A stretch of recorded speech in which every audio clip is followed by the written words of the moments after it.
Hello నమస్తే, welcome to పాడ్కాస్ట్లో ప్రస్తుతం మనతో పాటు జాయిన్ అవుతున్నారు లిబరేషన్ కాంగ్రెస్ పార్టీ అధ్యక్షుడు మాజీ ఐఏఎస్ అధికారి విజయ్ కుమార్ గారు. నమస్తే. నమస్తే సార్. ఆంధ్రప్రదేశ్లో ఇప్పుడు మీరు హాట్ టాపిక్ అయ్యారు. మీరు చాలా ఇష్యూస్ ప్రభుత్వం కూటమి చేస్తున్నవి, కేంద్ర ప్రభుత్వానికి చేస్తున్న విధానాలపైన మాట్లాడుతూ వస్తున్నారు. ఆంధ్రప్రదేశ్లో ప్రతిపక్షం చేస్తున్న తప్పులు కూడా ప్రశ్నిస్తూ వస్తున్నారు. ఆంధ్రప్రదేశ్లో అధికార కూటమికి సంబంధించిన ఒక ఎమ్మెల్యేకి మీరు ఇప్పుడు కొరకరా అని కొయ్యేలాగా మారినట్టు కనపడుతోంది. ఆయన మిమ్మల్ని టార్గెట్గా విమర్శలు చేస్తూ వస్తున్నారు. త్రిబుల్ గారు ఎందుకు త్రిబుల్ గారితో మీ గొడవ ఏంటి? ఇంత ఎక్స్ట్రీమ్ పోయి మీ పైన విమర్శలు చేసేదాకా ఎందుకు? ఆయన ఏమన్నారు మీరు? అది నాకు కూడా చాలా ఆశ్చర్యంగా ఉంది. అసలు అతనికి నాకు ఏ రకమైనటువంటి ఇష్యూస్ అంటే విభేదాలు లేవు, అలాగని ఫ్రెండ్షిప్ కూడా ఏం లేదు. Incidentally we belong to same district అంతే. బట్ అతని పరిధి దాటి అతనికి సంబంధం లేనటువంటి అంశాలలో తలదూర్చి ప్రశాంతంగా ఉన్నటువంటి ఆంధ్రదేశాన్ని ఒక ద్వేషం విద్వేషం రగిలించేటువంటి పరిస్థితి, మతాల పరంగా కులాల పరంగా విభజించి వాళ్ళకి అంటే ఒకరికొకరు చూసుకోకుండా ఒక ఊళ్ళో ఉన్న వాళ్ళని చూసుకోనివ్వకుండా ఉండే పరిస్థితులు కల్పిస్తూ ఉన్నారు. సో ఇది అంటే బీయింగ్ ఇన్ కాన్స్టిట్యూషనల్ పొజిషన్ మీరు అలాంటివి ఏమైనా ఉంటే అది మంచిది కాదు, మానుకోండి అని చెప్పాల్సింది పోయి మీరే ఆ విధంగా రెచ్చగొట్టడం ఏంటి, మీరే ఆ విధంగా ప్రవర్తించడం ఏంటి అనేది ఆ క్వశ్చన్. ఓకే. అందులో కొన్ని కామెంట్స్ కూడా చేస్తున్నారు. అంటే లైక్ షెడ్యూల్ కాస్ట్ కమ్యూనిటీ పర్టికులర్గా కాస్ట్ సర్టిఫికేట్స్ క్యాన్సిల్ చేస్తామని, తర్వాత ఈ చెరువులు కుంటల దగ్గర ఉన్నటువంటి ఈ కొన్ని ప్రార్థన మందిరాలు కూల్చేయటం, ఇట్లాంటివి చేస్తూ వచ్చారు. దానికి నేనేమంటానంటే మీరు ఏదైనా ఒక యూనివర్సల్ పాలసీ తీసుకోండి. ఇప్పుడు ఆకువీడి దగ్గర వాళ్ళు నా దగ్గరకు వచ్చారు, దే బ్రాడ్ పిక్చర్స్. ఆ పిక్చర్స్లో వీళ్ళు 30 years నుంచి ఉన్న చర్చ్ని డిమాలిష్ చేశారు, పక్కనే ఉన్న శివాలయాన్ని వదిలేశారు. సేమ్ విసినిటీ, సేమ్ జియో కోఆర్డినేట్స్లో, సేమ్ ఎంక్రోచ్మెంట్లోనే ఉంది. ఆ డిస్క్రిమినేటరీ యాటిట్యూడ్ ఏంటి అనేది నాకు క్వశ్చన్. ఓకే. ఒక పొలిటికల్ పార్టీగా మేమేం అడుగుతున్నాం అంటే ఫస్ట్ తెలుగుదేశం పార్టీ మీ విధానం ఏంటనేది ఒకటి అడుగుతున్నాం. Why? Because one elected MLA from your party is behaving in a discriminatory attitude and అంటే ఈ మతాల మధ్య కులాల మధ్య చిచ్చు రగిలించే కార్యక్రమాలు చేస్తున్నాడు. పైగా అతను TV9కి అక్కడికి వెళ్ళి మాట్లాడుతూ 20% ఉన్నారు కదా ఈ ఎస్సీ కమ్యూనిటీ, అంటే 1 crore పాపులేషను, వాళ్ళతో పెట్టుకున్నారు ఏంటి మీరు అని అని అతను అడిగితే ఈయనేం చెప్తాడంటే 80% ఉన్నారు కదా వాళ్ళు వేస్తే సరిపోద్ది మాకు అంటాడు. అంటే 20% ఉన్న ఎస్సీస్ ఓట్లు అవసరం లేదు, క్రిస్టియన్స్ అవసరం లేదు, ముస్లిమ్స్ అవసరం లేదు, వాళ్ళ పార్టీన వాళ్ళే సమ్ వెంకటేశ్వరరాజు అని అతను చెప్తున్నాడు, మాస్కులు కూల్ చేస్తున్నాడు, చర్చిలు కూల్ చేస్తున్నాడు అని అతనే చెప్పాడు. So that means what? So ఈ 30% ఆఫ్ ది పీపుల్ మీకు అవసరం లేదని మీ నాయకుడు చెప్తున్నాడు, అంటే మీ టీడీపీ ఎమ్మెల్యే చెప్తున్నాడు. సో అది మీ పాలసీయా, టీడీపీ పాలసీయా? So that means schedule caste, Christians, minorities వీళ్ళెవరూ కూడా తెలుగుదేశానికి, ఆ కూటమిలో ఉన్న జనసేన, బీజేపీకి ఓట్లు వేయొద్దు అని మీ నాయకుడు చెప్తున్నాడు. సో అది అతని వ్యక్తిగత అభిప్రాయమా లేకపోతే మీ పార్టీ అభిప్రాయమా చెప్పమని మేము అడుగుతున్నాం. ఓకే. ఇక్కడ 2 ఇష్యూస్ ఉన్నాయి. ఒకటి, రఘురామకృష్ణరాజు గారు నాకు వ్యక్తిగతంగా తెలుసు. ఆయన గతంలో నాకు ఎమ్మెల్యే అయిన తర్వాత మొదటి టెన్యూర్లో నేను ఒక 4-5 monthsలో ఇంటర్వ్యూ చేశాను. ఆ టైంలో ఆయన నాకు చెప్పిన మాట, నియోజకవర్గంలో ఉండే అన్ని చెరువుల్ని బాగు చేయాలనుకుంటాను, అన్ని చెరువులపైన కట్టలు సరిగా వేయాలనుకుంటున్నాను, అన్ని చెరువులపైన ట్రాక్ లాంటిది వేయాలనుకుంటున్నాను అని చెప్పారు. దానిలో భాగంగా చెరువులపైన ఉన్న ఎంక్రోచ్మెంట్స్ లేకపోతే చెరువులపైన ఉన్న నిర్మాణాలు కూల్చివేయటం చర్చిలకు వ్యతిరేకంగా, ప్రార్థనా మందిరాలకు వ్యతిరేకంగా చేసినట్లు ఎందుకు అవుతుంది? డెవలప్మెంట్లో భాగంగా చేసినట్లు ఎందుకు చూడలేము దాన్ని? Yeah, definitely. సి ఆ రకంగా అభివృద్ధి చేయాలని ముందుకు వస్తే we appreciate. Why? Because all water bodies shall be protected. I'm for it. నేను ఒక అంటే ఎన్విరాన్మెంట్కి, పర్యావరణానికి ప్రాధాన్యత ఇచ్చేటువంటి వ్యక్తిగా మా పార్టీ విధానంగా రెండు రూపాల్లోనూ కూడా మీరు అన్ని చెరువుల్ని, కుంటల్ని, నేను యాక్చువల్గా డిపార్ట్మెంట్లో ఉన్నప్పుడు, ఎన్విరాన్మెంట్ ఫారెస్ట్ డిపార్ట్మెంట్లో ఉన్నప్పుడు, ప్లానింగ్లో ఉన్నప్పుడు కూడా ఒక ప్రపోజల్ కూడా ఇచ్చాను నేను, please restore all water bodies అని.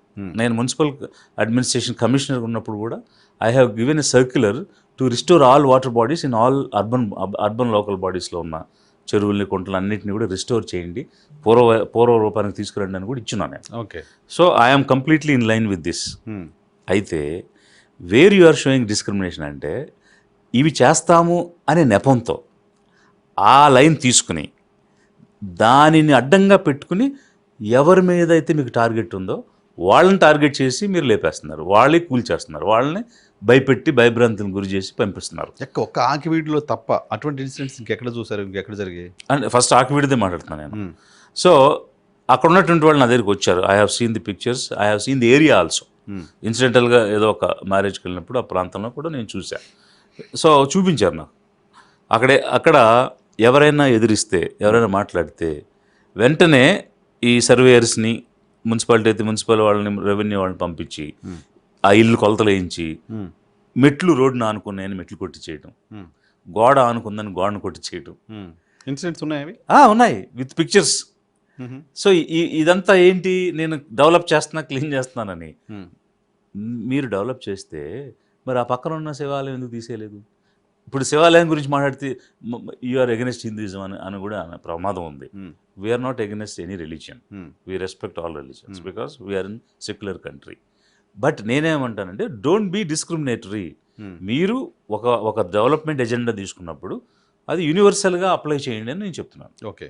సో అట్లా యూనివర్సల్గా అప్లై చేసినప్పుడు నేను చెప్పినటువంటి పిక్చర్స్లో క్లియర్గా ఉంది, కూల్చిన చర్చ్ ఉంది, పక్కన శివాలయం అలా పోల్చకుండా ఉంది. ఆకివీడే, సేమ్ ఆకివీడిలోనే, ఆకివీడి మండలం విలేజ్. ఓకే. సో అది తప్పు కదా, అలా చేయకూడదు కదా. మీరు ప్రజాప్రతినిధి, ఒకసారి ఎన్నికైన తర్వాత you are representative for entire constituency కదా. అందువల్ల అందరం సమానంగా చూడాలి, సమదృష్టితో చూడాలి అనేది మన పాయింట్. ఒకవేళ మీరు ఆ నిర్ణయం తీసుకుని వెళ్తే అన్నీ తీసుకోమంటున్నా. చంద్రబాబు నాయుడు గారి ఇల్లే నది గర్భంలో ఉంది కదా, అది రివర్ బాడీ కదా. సో రివర్లో ఉన్న ఇల్లుని తీసేయండి. ఆ లైన్ కరకట్ట మీద ప్రకాశం బ్యారేజ్ దగ్గర నుంచి మంత్రి సత్యనారాయణరావు ఆశ్రమం దాకా ఉన్న అన్ని నదీ గర్భంలో, అన్నీ కూడా అనాథరైజ్డ్ కన్స్ట్రక్షన్స్. అవన్నీ ఎందుకు తీయట్లేదు? 10 మంది కూర్చుని పక్క వాళ్ళకి ఇబ్బంది లేకుండా ప్రార్థించుకునేటువంటి ఆలయాలను ఎందుకు కూల్చేయాలి? మీరు అనుకుంటున్నారు, మీ అనుమానం, మీ అలిగేషన్ వాంటెడ్లీ ఆ ప్రార్థనా మందిరాలని తీసేయడం కోసం ఎజెండా తీసుకున్నాడు. తెలుగుదేశం పార్టీ ఎమ్మెల్యే ఎజెండా తీసుకున్నాడు. దట్ ఈస్ యువర్ ఫర్మ్ కాదు, ఇట్స్ రికార్డెడ్ ఎవిడెన్స్తో ఉన్నటువంటి అంశం అది. అంటే డిఫరెన్షియేటింగ్ అంటే డిఫరెన్షియల్ ట్రీట్మెంట్ చేస్తున్నారు అతను. మీరు మొత్తం అందరిని కూల్చేస్తే ఇంకా దాని గురించి మనం ఏం మాట్లాడతాము? ఇట్స్ గుడ్ ఫర్ డెవలప్మెంట్ కదా. సో ఆయన MLA. And more over restoring water bodies అనే దాన్ని కూడా సుప్రీంకోర్టు డైరెక్షన్ ఉంది, అలా రిస్టోర్ చేయండి. సో దానిలో కూడా ఎలాంటి అభ్యంతరం లేదు, ఆక్షేపణ చేయడానికి లేదు. బట్ అంటే డిఫరెన్షియేటింగ్ పీపుల్, డిఫరెన్షియేటింగ్ కమ్యూనిటీస్ అన్న దగ్గర అబ్జెక్షన్. ఓకే. ఆయన ఒక ఎమ్మెల్యే, అధికార పార్టీకి సంబంధించిన ఎమ్మెల్యే, ఓకే. కానీ ప్రతి మనిషికి ఒక మతం ఉంటుంది కదా, పర్సనల్గా ఒక మతం ఉంటుంది, ఉండొచ్చు. మతానికి ఓ ప్రార్థనా మందిరానికి వెళ్ళి దండం పెట్టుకుంటారు. ఆయన హిందూ కాబట్టి హిందూ ఆలయానికి వెళ్ళారు. అక్కడ గతంలో రామాలయం ఉంది అని ఆయన చెప్తున్నారు, దానికి సంబంధించిన ఆధారాలు ఏదో చూపిస్తున్నారు. ఆ రామాలయాన్ని అంతా లేకుండా చేశారు, అక్కడ ఏదో ఎంక్రోచ్ చేసినట్టుగా చేశారు అని ఆయన మాట్లాడుతున్నారు. సో అక్కడ గుడి కడతాను, నేను హిందూగా అక్కడ గుడి కడతాను అని చెప్తున్నారు. ఎలా చూస్తారు దాన్ని? ఇప్పుడు గుడి కడతాను అని అంటే వద్దనేది ఎవరు ఉంటారండి? ఇప్పుడు ఏదైనా it's a community asset, it's a social infrastructure. ఒక స్కూల్ కట్టినా, ఒక హాస్పిటల్ కట్టినా, ఒక టెంపుల్ కట్టినా టోటల్ కమ్యూనిటీకి ఉంటుంది. సో కమ్యూనిటీ యాసెట్ క్రియేట్ చేస్తానంటే నో అనేవాళ్ళు ఎవరు లేరు. అయితే ఏ యాసెట్ ఎక్కడ క్రియేట్ చేయాలి? ఫర్ ఎగ్జాంపుల్ నేను కోస్టల్ ఏరియాలో చాలా చోట్ల పనిచేశాను. When you go to fishermen colony, every fishermen colony in the village సెంట్రంలో దే హ్యావ్ ఎ రామాలయం. అది దట్ ఈస్ ది సెంట్రమ్ అనమాట, సిటీ సెంట్రమ్ లాగా ఉంటుంది. ప్రతి విలేజ్ కూడా రామాలయం సెంటర్, అదే సెంటర్ ఊరికి మధ్యలో ఉంటుంది. అది ఒక కల్చర్ అండ్ ట్రెడిషన్. అక్కడ నువ్వు పాడుపడిపోయింది ఉంటే మంచిగా కట్టు, దే విల్ అప్రిషియేట్. అలాగే వేరే కమ్యూనిటీ ఉన్న చోట, వేరే దేవాలయం ఉన్న చోట వాళ్ళకి కావాల్సింది మాస్క్ అంటూ మాస్క్, చర్చ్ అంటే చర్చ్ ఇవ్వు, అది there is no issue. But ఇక్కడ ఇష్యూ ఏంటంటే there are 2 things. One is ఆ పెదపేట మాలపల్లి అనే చోట ఒక 2 acres ల్యాండ్ ఉంది, దానికి అనుబంధంగా ఈ టెంపుల్ ఉంది. ఓకే. ఇది అనాదిగా వాళ్ళ కులదైవం గొంతెనమ్మ గుడి అని అక్కడ ఉన్నటువంటి పెద్దలు చెప్తున్నారు. అయితే in between some 20 years back ఎప్పుడో ఆ ఊర్లో ఉన్నటువంటి వైశ్యస్ రెండు విగ్రహాలు తెచ్చిపెట్టారు, రాముడు అండ్ అదర్ డైటీస్ తీసుకొచ్చి అక్కడ పెట్టారు. పెట్టిన తర్వాత అది జరిగింది, దాన్ని ఎవరు పట్టించుకోలేదు, అది అలా శిథిలమైపోయి ఉన్నాయి. అది ఎప్పుడైతే పెట్టారో కొన్ని సంవత్సరాల క్రితం, అప్పటి నుంచి రామగుడి అని అనడం పాపులర్గా జరిగింది తప్ప దాని అక్కడ ఏమి లేవు, ఏవి ధూపదీప నైవేద్యాలు ఎలాంటివి ఏం జరగట్లేదు. అయితే దానికి అనుబంధంగా ఉన్న 2 ఎకరాల భూమి ఉందే, అది వీళ్ళు మీటింగ్స్ అవి పెట్టుకుంటున్నారు, కూటములు పెట్టుకుంటున్నారు, పెళ్ళిళ్ళు చేసుకుంటున్నారు. ఈ భూమి వాళ్ళ నేటివ్ ప్లేస్ ఐ భీమవరం అని ఉంటుంది ఆక్విడ్ నుంచి ఫ్యూ కిలోమీటర్స్ డిస్టెన్స్లో, ఆ దారిలో ఉంది. సో అది కబ్జా చేయాలనేది ఇతని ఆలోచన. ఆ పక్కన అన్ని రాజుల భూములు ఉన్నాయి. ఈ ఎస్సీలు వాడుకునే భూమి తర్వాత అంత వాళ్ళదే, ఆ విలేజ్ స్టార్ట్ అవుతుంది. విలేజర్స్ స్వయంగా నాకు చెప్పింది. సో ఈ భూమిని పబ్లిక్ పర్పస్కి లాక్కుని అక్కడే 2-3 ఆఫీసులు కట్టి ఈ సైడు, ఆ సైడ్ ఇంకా అదర్ యాక్టివిటీస్ ఏ చేసుకుంటే వీళ్ళ ల్యాండ్స్కి వాల్యూ వస్తుంది. ఆ అంటే చెరుకు పల్లెల దారిది ఐ భీమవరాన్ని కూడా ఆకువీళ్ళు కలిపేసి మున్సిపాలిటీ చేయాలి, పెద్ద మున్సిపాలిటీ చేయాలనేటువంటిది ఇతని ఆలోచన. ఇప్పుడున్న ఆఫీసులు ఈ లేబర్ నివసించే కాలనీలో ఉన్నాయి. అక్కడికి ఈ రాజులు వచ్చి ఆ మున్సిపల్ ఆఫీస్కి వెళ్ళడానికి దానికి ఒక నామోషి అంటారు. అందుకని ఆఫీస్ అక్కడి నుంచి లేపేసి వీళ్ళు వాడే భూముల్లో పెట్టేస్తే అప్పుడు మేము ఈ లేబర్ లోపల నుంచి రాకుండా బయట నుంచే వచ్చి ఆఫీస్కి బయట నుంచి వెళ్ళొచ్చు. సో ఇన్ని రకాలైనటువంటి సామాజిక కుట్రలు, సామాజిక కోణాలు దానిలో పెట్టుకుని పైకి దేవుడు మతం అని ఇమోషన్స్ క్రియేట్ చేసి అదేదో సమ్ పీపుల్ ఆర్ అపోజింగ్ అన్నట్టు, సమ్ పీపుల్ ఆర్ ఫేవరింగ్ అన్నట్టు, మళ్ళీ within the schedule caste కమ్యూనిటీలోనే కొంతమంది ఈయన కొనేసి వాళ్ళకి బీరు పోయించి బిర్యానీలు ఇచ్చి కొంతమంది ఇతని వైపు లాక్కుని ఇతని వైపు మాట్లాడించుకుంటూ భయంతో డబ్బుతోటి 2 రకాలుగా. అంటే నా దగ్గర క్లియర్ కట్ పిక్చర్ ఉంది కాబట్టి, నా దగ్గరికి పెద్దపేట మాలపల్లి పెద్దలు వచ్చి నాతో కలిసి కూర్చుని మాట్లాడారు కాబట్టి నేను చెప్తున్నాను క్లియర్ కట్గా. ఎవరో సమ్ టీచర్గా పనిచేసిన అతన్ని కొనుక్కుని అతనితోటి వీళ్ళ మీద తిరుగుబాటు చేయించి వీళ్ళ గురించి నెగిటివ్గా మాట్లాడించి ఇట్లాంటి పిచ్చి పిచ్చి కుట్రలన్నీ నీచంగా, హీనంగా, చాలా కిందకి దిగజారిపోయినటువంటి స్థానంలో. ఇప్పుడు కాన్స్టిట్యున్సీ అంటే 2 లక్షల ఓటర్స్ ఉంటారు. ఇది very small village, small population. అక్కడ స్ట్రీట్ లెవెల్ పాలిటిక్స్ చేయడానికి ఒక డిప్యూటీ స్పీకర్గా ఉన్న వ్యక్తి వెళ్తున్నాడు అని అంటే what kind of behaviour it is అనేది ఒకటి. రెండోది, అసలు దేవాలయానికి సంబంధించిన 2 ఎకరాల భూమిని వేరే ఇంకెవరో వాడడం, వేరే మతానికి సంబంధించిన కార్యక్రమాల కోసం వాడడం, అది దేవాలయ భూమి కాదు. దేవాలయ భూమి అయితే అసలు ఇష్యూ లేదు కదా. దేవాలయ భూమి కాదు, అది సత్రం అని చెప్పేసి ఉంది. Government land, government land is with the community. అది టెంపుల్ ల్యాండ్ అని ఇక్కడ విన్నా నేను. ఇది ఓన్లీ 3.5 సెంట్స్. అది ఓకే. అది గుడెన్ ఉందని వారు చెప్తున్నారు. ఒకవేళ గుడెన్ ఉంటే లెట్ ఇట్ బి గుడి, there is no issue on that. And if you want to renovate the temple, let him renovate, it's good for everybody. మంచి గుడి కడితే మంచిదే కదా, అందరికీ బాగుంటుంది. ఇక్కడ అనదర్ పాయింట్ ఏంటంటే అక్కడ అతనే అడిగాడు, ఇక్కడ ఒక్క హిందువు కూడా లేడా అని అడిగాడు. అంటే లేరని చెప్తున్నాడు. ఒక్క హిందువు కూడా లేని దగ్గర నువ్వు గుడి ఎందుకు కడతావు? హిందువులు ఉన్న దగ్గర కట్టు, దే విల్ ఎంజాయ్, అంటే దే విల్ ప్రే, ఆ చుట్టూ అంబియన్స్ అన్నింటినీ కూడా ఆనందపడతారు కదా. హిందువులు ఎవరు ప్రస్తుతం అక్కడ హిందువులు ఎవరు లేకపోవచ్చు కానీ గుడి అయితే ఉంది కదా, ఆ గుడిని పునరుద్ధరించాలని ఆయన అనుకుంటే తప్పే ఉంది. అందరూ తప్పులేదు, గుడి కట్టడం తప్పులేదండి. It's very clear. Let him spend lakhs of crores of rupees and rebuild it, there is no issue. But దాని నెపంతో అక్కడ గొడవలు పెట్టాల్సిన అవసరం ఏంటి? ఈయనే 50 మంది పోలీసుల్ని, 50 మంది కార్యకర్తలను, జనసేనలను తీసుకుని వెళ్ళి అక్కడ రెచ్చగొట్టాల్సిన అవసరం ఏంటి? ఇతను వెళ్ళిపోయిన తర్వాత గొడవలు జరిగితే నా మీద దాడి జరిగిందని ఈయన చెప్పుకోవడం ఏంటి సార్? గొడవ ఎందుకు జరిగింది అసలు? ఎందుకు వాళ్ళకి అభ్యంతరం ఏంటి? రఘురామకృష్ణరాజు గారు వచ్చారు, ఓకే, ఆ ఖాళీ ప్లేస్లో వాళ్ళ సత్రమో ఇంకేదో కార్యక్రమాలు చేసుకునే ప్లేస్లో ఆఫీసులు కడతా అంటున్నారు. దాని బ్యాక్గ్రౌండ్ ఏంటంటే, ఫస్ట్ ఇతను వెళ్ళినప్పుడు అది గొంతేనమ్మ గుడి అండి, మాకు అది కావాలి, అది కడితే కట్టించండి అని అడిగారు వాళ్ళు. అడిగితే ఆ విజిట్లో దాని గురించి ఎక్కువగా మాట్లాడకుండా ఎవరు లేరా అది ఇదని అడిగేసి వెళ్ళిపోయాడు. మళ్ళీ ఉగాది టైంలో వచ్చినప్పుడు వీళ్ళు ఆయనకి ఏదో సన్మానం చేసి షాల్వా కప్పి దండలేసి బొట్లు పెట్టి ఏదో మంచిగా రిసీవ్ చేసుకుని చూశారు. అప్పుడు ఇతను నేను ఇక్కడ రామ టెంపులే కడతాను అనేటువంటిది ఏదో ఒక శబ్దం చేసి వాళ్ళని విడదీయడానికి ఒక ప్రయత్నం జరిగింది. ఎప్పుడైతే ఇతను ఇంత ఇదిగా మాట్లాడాడో ఆ ఊరిలో కొంచెం గ్రూపిజం స్టార్ట్ అయింది. గ్రూపులు స్టార్ట్ అయినాక ఈ ఎంకరేజ్డ్ గ్రూపిజాన్ని ఎంకరేజ్ చేసేసి దాన్ని స్ప్లిట్ చేయాలి. అంటే మెయిన్ ఐడియా ఏంటంటే, వీళ్ళు అక్కడ మీటింగ్లు పెట్టుకుంటారండి, ఆ ల్యాండ్లో ప్రార్థనలు పెట్టుకుంటారు, పెళ్ళిళ్ళు చేసుకుంటారు. అది ఫోకస్ వచ్చి ల్యాండ్, టెంపుల్ కాదు. సో ఎప్పుడైతే ఈ టెంపుల్ కట్టేసిన తర్వాత వాళ్ళని నివారించడం అనేది జరుగుద్దో, ఆ ల్యాండ్ తీసుకుని అతని ఇనీషియల్ ప్రపోజల్ ఏంటంటే మున్సిపల్ హౌస్ కడతాను అక్కడ అంటాడు. ఫస్ట్ 2 acresలో మున్సిపల్ హౌస్ అవసరం లేదు కదా, 10 cents సరిపోద్ది. ఇక remaining slowly they want to encourage, okay, grab చేయాలనేటువంటి. బయట ఉన్న హిందువులు, బయట చాలా మంది చూస్తున్నది ఏంటంటే దాన్ని పర్టికులర్ గోదావరి జిల్లాలో విపరీతంగా ఎక్కడంటే అక్కడ చర్చిలు కట్టేశారు, కొత్తగా కట్టేశారు, గవర్నమెంట్ భూముల్లో కట్టేశారు, ఆక్యుపై చేసి కట్టేశారు. అరే ఉన్న దేవాలయాన్ని, ఉన్న రామాలయాన్ని పునరుద్ధరిస్తానని త్రిపులార్ గారు అంటే ఎందుకు అక్కడ వచ్చి దాడులు చేసే పరిస్థితి ఉంటుంది? దాడులు చేయాల్సిన అవసరం ఎందుకు వస్తుంది వాళ్ళకి? దాని గురించి దాడి చేయలేదు, టెంపుల్ కడతానన్నందుకు దాడి చేయలేదు. వాళ్ళు అక్కడికి వెళ్ళి ఇతను రెచ్చగొట్టిన తర్వాత ఇతను బయటికి వెళ్ళాక బయట నుంచి వచ్చిన వాళ్ళు వాళ్ళని రకరకాల బూతులు తిట్టి రకరకాలుగా మాట్లాడితే ఆ పౌరుషంలో ఏమంటారు దాన్ని, ఆ ఉద్రేకంలో స్పర్ధ మూమెంట్ వాళ్ళు రియాక్ట్ అయ్యారు. రియాక్ట్ అయినప్పుడు అక్కడ ఏదో కన్స్ట్రక్షన్కి వాడుతున్నాయి ఉన్నాయి చెక్కలు, దాన్ని కొట్టిన మేకులు ఇవన్నీ ఉంటే అవి పట్టుకుని కొట్టుకున్నారు.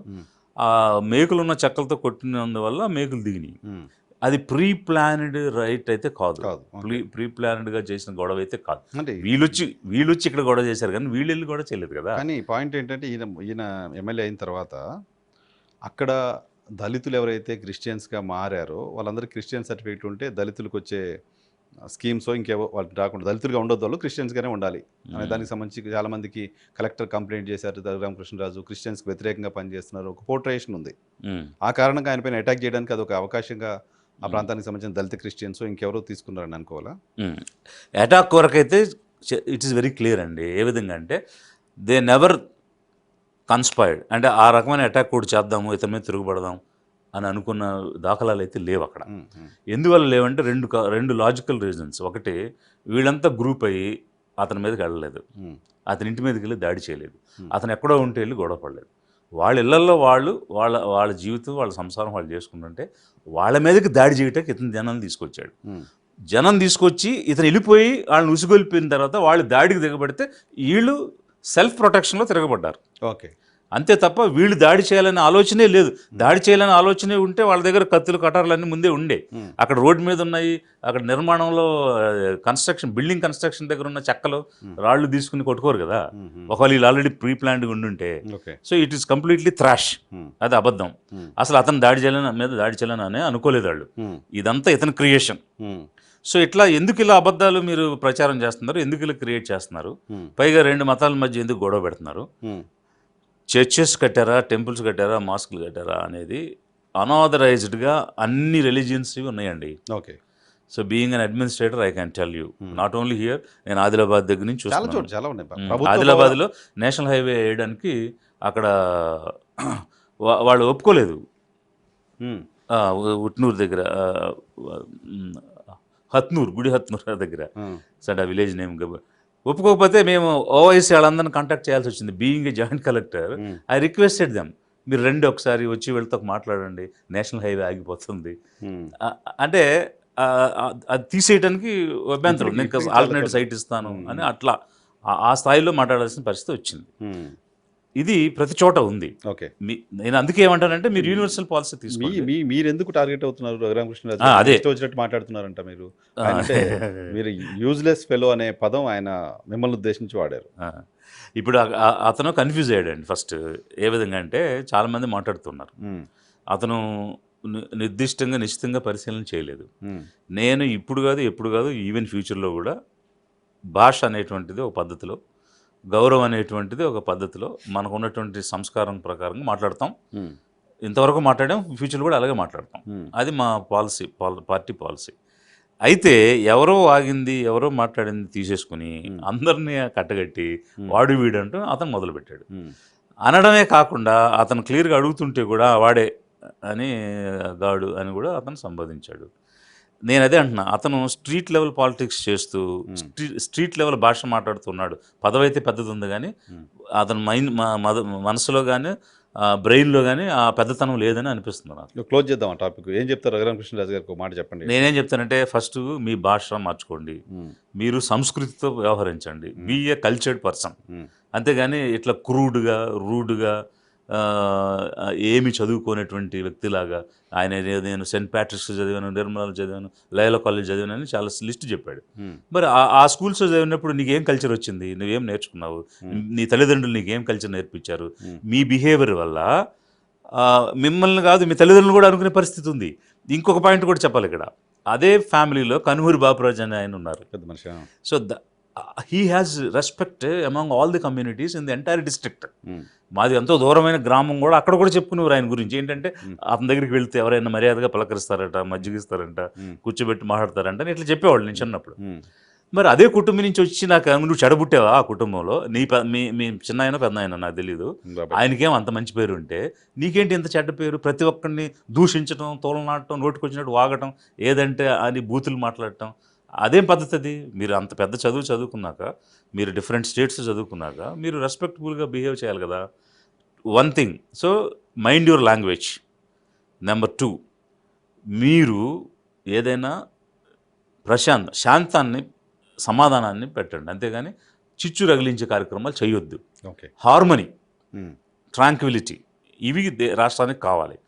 రెండవది, నేను చంద్రబాబు నాయుడు గారికి కూడా చెప్తున్నాను ఇదే సమయంలో, మీ ఎమ్మెల్యే పేటరేగిపోతున్నాడు, చెలరేగిపోతున్నాడు, మతాల మధ్య చిచ్చు పెడుతున్నాడు, కులాల మధ్య చిచ్చు పెడుతున్నాడు, 3 వర్గాల ఓట్లు నాకు అవసరమే లేదంటున్నాడు, అంటే ఎస్సీ, క్రిస్టియన్, ముస్లిం.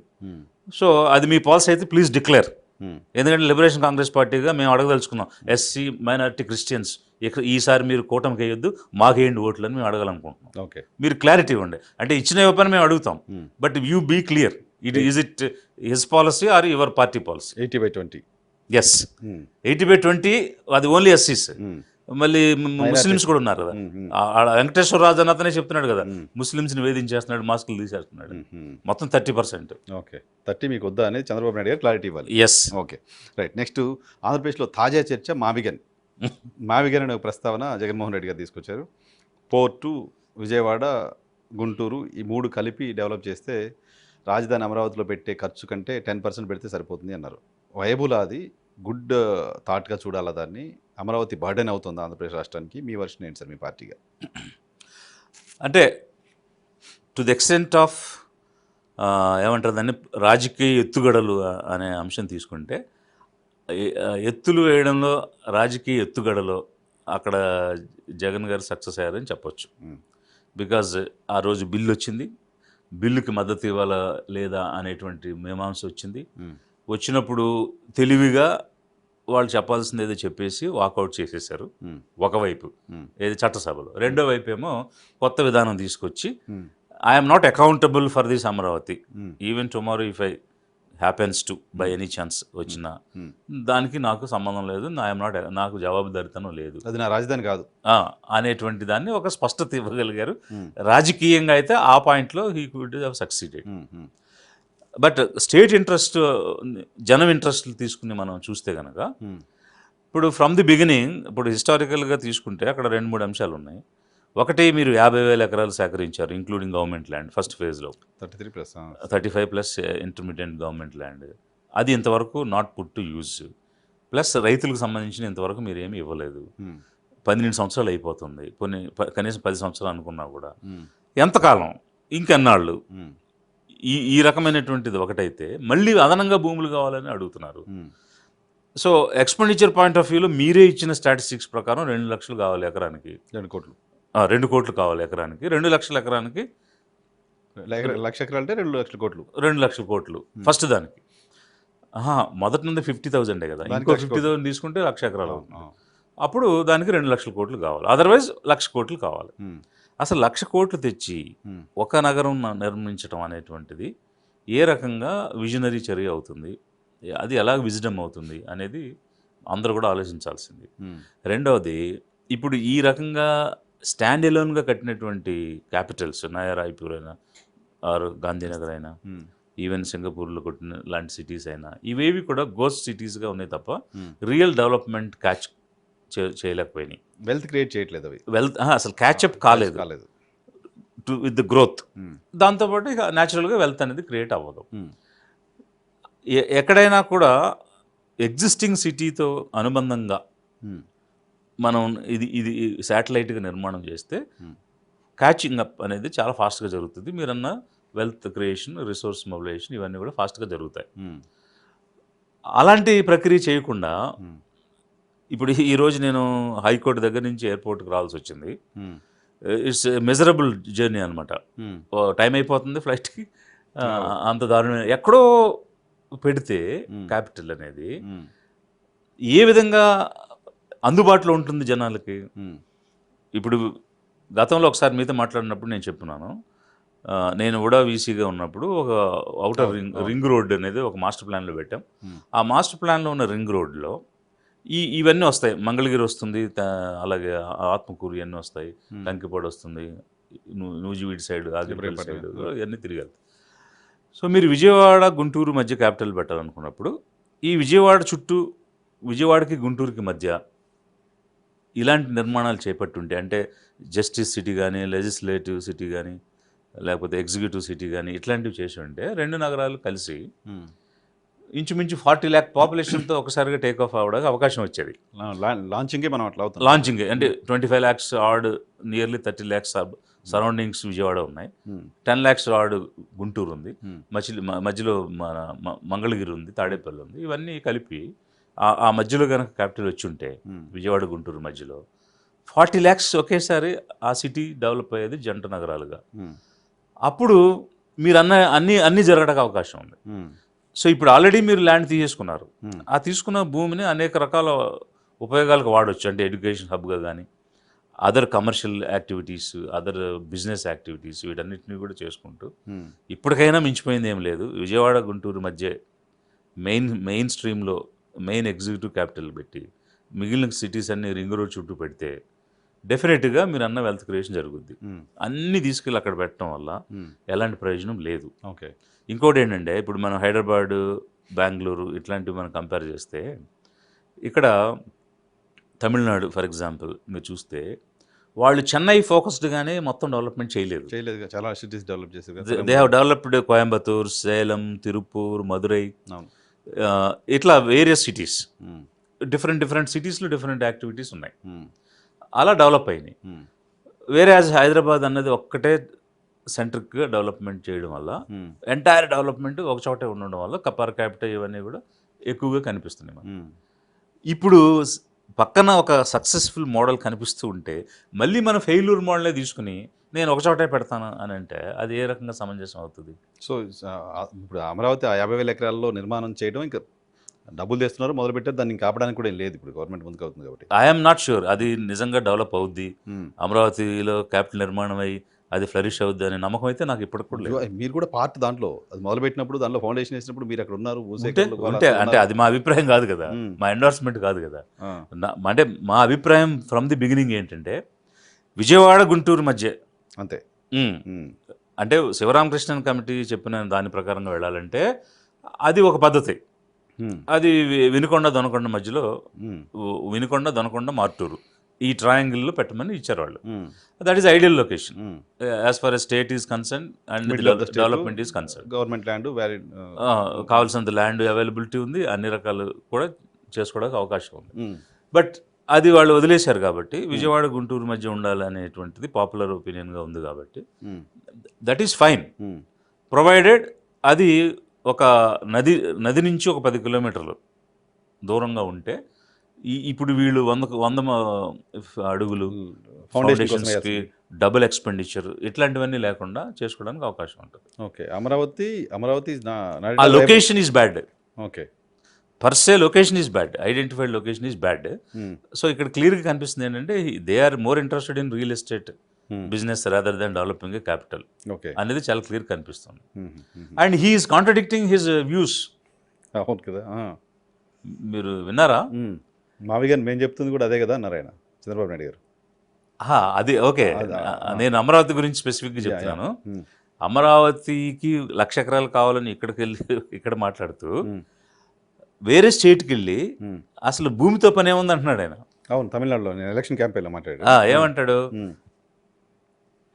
చెన్నై ఎక్స్పాండ్ అవ్వకపోవడానికి కారణం ల్యాండ్ ఈజ్ ఏ కన్స్ట్రైంట్ అని అక్కడ రిపోర్టర్ చెప్తున్నాడు. చెప్తుంటే ల్యాండ్తో పని ఏముంది, నాలెడ్జ్ ఎకానమీతో మనం ముందుకెళ్ళవచ్చు.